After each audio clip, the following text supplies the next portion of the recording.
Trípolis e Apolônia, chegaram a Tessalônica, onde havia uma sinagoga de judeus. E Paulo, como tinha por costume, foi ter com eles, e por 3 sábados disputou contra eles sobre as Escrituras, expondo e demonstrando que convinha que o Cristo padecesse e ressuscitasse dos mortos. E este Jesus que vos anuncio, dizia ele, é o Cristo.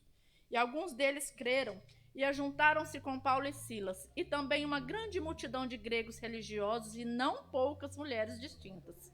Mas os judeus desobedientes, movidos de inveja, tomaram consigo alguns homens perversos dentre os vadios, e ajuntando o povo, alvoroçaram a cidade, e salteando a casa de Jason, procurava tirá-los para junto do povo. Porém, não os achando, trouxeram Jason e alguns irmãos à presença dos magistrados da cidade, clamando: estes que têm alvoroçado o mundo chegaram também aqui, os quais Jason recolheu.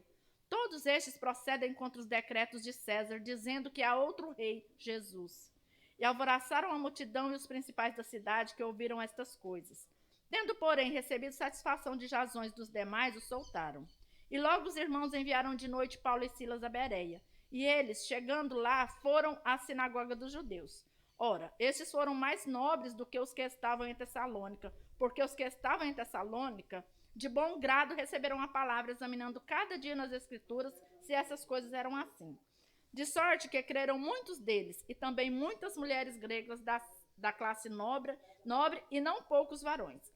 Mas logo que os judeus de Tessalônica souberam que a palavra de Deus também era anunciada por Paulo em Bereia, foram lá e excitaram as multidões. No mesmo instante, os irmãos mandaram a Paulo que fosse até ao mar, mas Silas e Timóteo ficaram ali. E os que acompanhavam Paulo levaram até Atenas, e recebendo ordem para que Silas e Timóteo fossem ter com ele o mais depressa possível, partiram. E enquanto Paulo os esperava em Atenas, o seu espírito se comovia em si mesmo, vendo a cidade tão entregue à idolatria, de sorte que disputava na sinagoga com os judeus e religiosos, e todos os dias na praça com os que se apresentavam. E alguns dos filósofos epicureus e estoicos contendiam com ele. Uns diziam: que quer dizer este paroleiro? E outros: parece que é pregador de deuses estranhos, porque eles anunciava Jesus e a ressurreição. E tornando-o, o levaram a Areópago, dizendo: poderemos nós saber que nova doutrina é essa de que falas? Pois coisas estranhas nos trazem aos ouvidos. Queremos, pois, saber o que vem a ser isso. Pois todos os atenienses e estrangeiros residentes de nenhuma outra coisa se ocupavam, senão de dizer e ouvir alguma novidade. E estando Paulo no meio do aerópago, disse: varões atenienses, em tudo vos vejo um tanto supersticiosos, porque passando eu e vendo os vossos santuários, achei também um altar em que estava escrito: ao Deus desconhecido. Esse, pois, que vós honrais, não o conhecendo, é o que eu vos anuncio. O Deus que fez o mundo e tudo que nele há, sendo o Senhor do céu e da terra, não habita em templos feitos por mãos de homens, nem tampouco é servido por mãos de homem, como se necessitando de alguma coisa, pois ele mesmo é quem dá a todos a vida, a respiração e todas as coisas, e de um só fez toda a geração dos homens para habitar sobre toda a face da terra, determinando os tempos já dantes ordenados e os limites da sua habitação, para que buscassem ao Senhor, se porventura, tateando, pudessem achar, ainda que não está longe de cada um de nós. Porque nele vivemos e nos movemos e existimos, como também alguns dos vossos poetas disseram, pois somos também sua geração. Sendo nós, pois, geração de Deus, não havemos de cuidar que a divindade seja semelhante ao ouro ou à prata ou à pedra esculpida por artifício e imaginação dos homens. Mas Deus, não tendo em conta os tempos da ignorância, anuncia agora a todos os homens em todo lugar que se arrependam, porquanto tem determinado um dia em que com justiça há de julgar o mundo por meio do varão que destinou. E disso deu certeza a todos, ressuscitando dos mortos. E como ouviram falar da ressurreição dos mortos, uns escarneciam e outros diziam: acerca disso te ouviremos outra vez. E assim Paulo saiu do meio deles. Todavia, chegando alguns varões a ele, creram, entre os quais estava Dionísio, o Areopagita, e uma mulher por nome Dâmaris, e com eles outros. Depois disto, partiu Paulo de Atenas e chegou a Corinto. E achando um certo judeu por nome Áquila, natural do Ponto, que havia pouco tinha vindo da Itália, e Priscila, sua mulher, pois Cláudio tinha mandado que todos os judeus saíssem de Roma, e ajuntou-se com eles. E como era do mesmo ofício, ficou com eles, e trabalhava, pois tinha por ofício fazer tendas. E todos os sábados disputava na sinagoga e convencia judeus e gregos. Quando Silas e Timóteo desceram da Macedônia, foi Paulo impulsionado pela palavra, testificando aos judeus que Jesus era o Cristo. Mas, resistindo e blasfemando eles, sacudiu as vestes e disse: o vosso sangue seja sobre a vossa cabeça. Eu estou limpo, e desde agora parto para os gentios. E saindo dali, entrou em casa de um homem chamado Tito Justo, que servia a Deus e cuja casa estava junto da sinagoga. E Crispo, principal da sinagoga, creu no Senhor com toda a sua casa. Também muitos dos coríntios, ouvindo-o, creram e foram batizados. E disse o Senhor em visão a Paulo: não temas, mas fala e não te cales, porque eu sou contigo, e ninguém lançará a mão de ti para te fazer mal, pois tenho muito povo nesta cidade. E ficou ali 1 ano e 6 meses ensinando entre eles a palavra de Deus. Mas sendo Galho procônsul da Acaia, levantaram-se os judeus concordemente contra Paulo e o levaram ao tribunal, dizendo: este persuade os homens a servir a Deus contra a lei. E querendo Paulo abrir a boca, disse Galho aos judeus: se houvesse, ó judeus, algum agravo ou crime enorme, com razão vos sofreria. Mas se a questão é de palavras e de nomes e da lei que entre vós há, vede-o vós mesmo, porque eu não quero ser juiz dessas coisas. E expulsou-os do tribunal. Então, todos agarraram Sóstenes, principal da sinagoga, e o feriram diante do tribunal. Porém, a Galho nada dessas coisas o incomodava. E Paulo, ficando ali ainda muitos dias, despediu-se dos irmãos e dali navegou para a Síria. E com ele Priscila e Áquila, tendo rapado a cabeça em Cencreia, porque tinha voto. E chegou a Éfeso e deixou-os ali. Mas ele, entrando na sinagoga, disputava com os judeus. E rogando-lhe eles que ficassem por mais algum tempo, não conveio nisso. Antes se despediu deles, dizendo: querendo Deus, outra vez voltarei a vós. E partiu de Éfeso. E chegando a Cesareia, subiu a Jerusalém, e saudando a igreja, desceu a Antioquia. E estando ali algum tempo, partiu, passando sucessivamente pela província da Galácia e da Frígia, confirmando a todos os discípulos. E chegando a Éfeso, um certo judeu chamado Apolo, natural de Alexandria, varão eloquente e poderoso nas Escrituras. Este era instruído no caminho do Senhor e fervoroso de espírito. Falava e ensinava diligentemente as coisas do Senhor, conhecendo somente o batismo de João. Ele começou a falar ousadamente na sinagoga. Quando ouviram Priscila e Áquila, o levaram consigo e lhe declararam mais pontualmente o caminho de Deus. Querendo ele passar a Acaia, o animaram os irmãos e escreveram aos discípulos que o recebessem, o qual, tendo chegado, aproveitou muito aos que pela graça criam, porque com grande veemência convencia publicamente os judeus, mostrando pelas Escrituras que Jesus era o Cristo.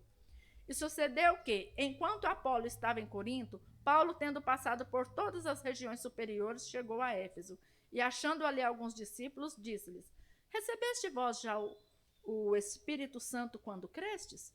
E eles disseram-lhe: nós nem ainda ouvimos que haja Espírito Santo. E perguntou-lhes então: em que sois batizados então? E eles disseram: no batismo de João. Mas Paulo diz: certamente João batizou com o batismo do arrependimento, dizendo ao povo que cresce no que após ele havia de vir, isto é, em Jesus Cristo. E os que ouviam falar, e os que o ouviram, foram batizados em nome do Senhor Jesus. E impondo-lhes Paulo as mãos, veio sobre ele o Espírito Santo, e falavam línguas e profetizavam. Estes eram ao todo uns 12 varões. E entrando na sinagoga, falou ousadamente por espaço de 3 meses, disputando e persuadindo-os acerca do reino de Deus. Mas como alguns deles se endurecessem e não obedecessem, falando mal do caminho perante a multidão, retirou-se deles e separou os discípulos, disputando todos os dias na escola de um certo tirano. E durou isso por espaço de 2 anos, de tal maneira que todos os que habitavam na Ásia ouviram a palavra do Senhor Jesus, tanto judeus como gregos. E Deus, pelas mãos de Paulo, fazia maravilhas extraordinárias, de sorte que até os lenços e aventais se levavam do seu corpo aos enfermos, e as enfermidades fugiam deles, e os espíritos malignos saíam. E alguns dos exorcistas judeus, ambulantes, tentavam invocar o nome do Senhor Jesus sobre os que tinham espírito maligno, dizendo: esconjuro-vos por Jesus, a quem Paulo prega.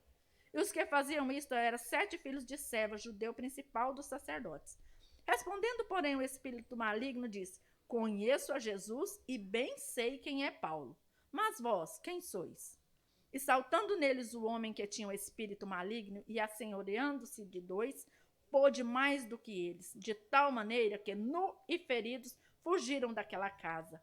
E foi isso notório a todos os que habitavam em Éfeso, tanto judeus como gregos. E caiu temor sobre todos eles, e o nome do Senhor Jesus era engrandecido. Muitos dos que tinham crido vinham, confessando e publicando seus feitos. Também muitos dos que seguiam artes mágicas trouxeram seus livros e os queimaram na presença de todos. E, feita a conta do seu preço, acharam que montava a 50.000 peças de prata. Assim, a palavra do Senhor crescia poderosamente e prevalecia. E, cumpridas essas coisas, Paulo propôs em espírito ir a Jerusalém, passando pela Macedônia e pela Acaia, dizendo: Depois que houver estado ali, importa-me ver também Roma. E enviando à Macedônia 2 daqueles que o serviam, Timóteo e Erasto, ficou ele por algum tempo na Ásia. Naquele mesmo tempo, houve um não pequeno alvoroço acerca do caminho, porque um certo ourives da prata, por nome Demétrio, que fazia de prata nichos de Diana, dava não pouco lucros aos artífices, aos quais, havendo-os ajuntado com os oficiais de obras semelhantes, disse: Varões, vós bem sabeis que deste ofício temos a nossa prosperidade. E bem vedes e ouvides que não só em Éfeso, mas até quase em toda a Ásia, este Paulo tem convencido e afastado uma grande multidão, dizendo que não são deuses os que fazem com as mãos. Não somente há o perigo de que a nossa profissão caia em descrédito, mas também de que o próprio templo da grande deusa Diana seja estimado em nada, vindo a majestade daquela que toda a Ásia e o mundo veneram a ser destruída. Ouvindo isto, encheram-se de ira e clamaram, dizendo: Grande é a Diana dos Éfesos. E encheu-se de confusão toda a cidade.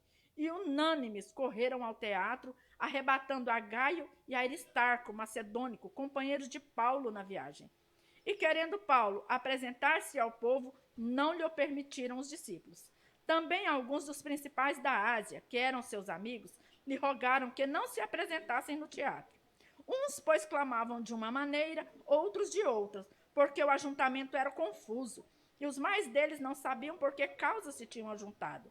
Então tiraram Alexandre dentre a multidão, impelindo os judeus para diante, e Alexandre, acenando com a mão, queria dar razão disto ao povo. Mas, quando reconheceram que era judeu, todos, unanimemente, levantaram a voz, clamando por espaço de quase 2 horas: Grande é a Diana dos Efésios.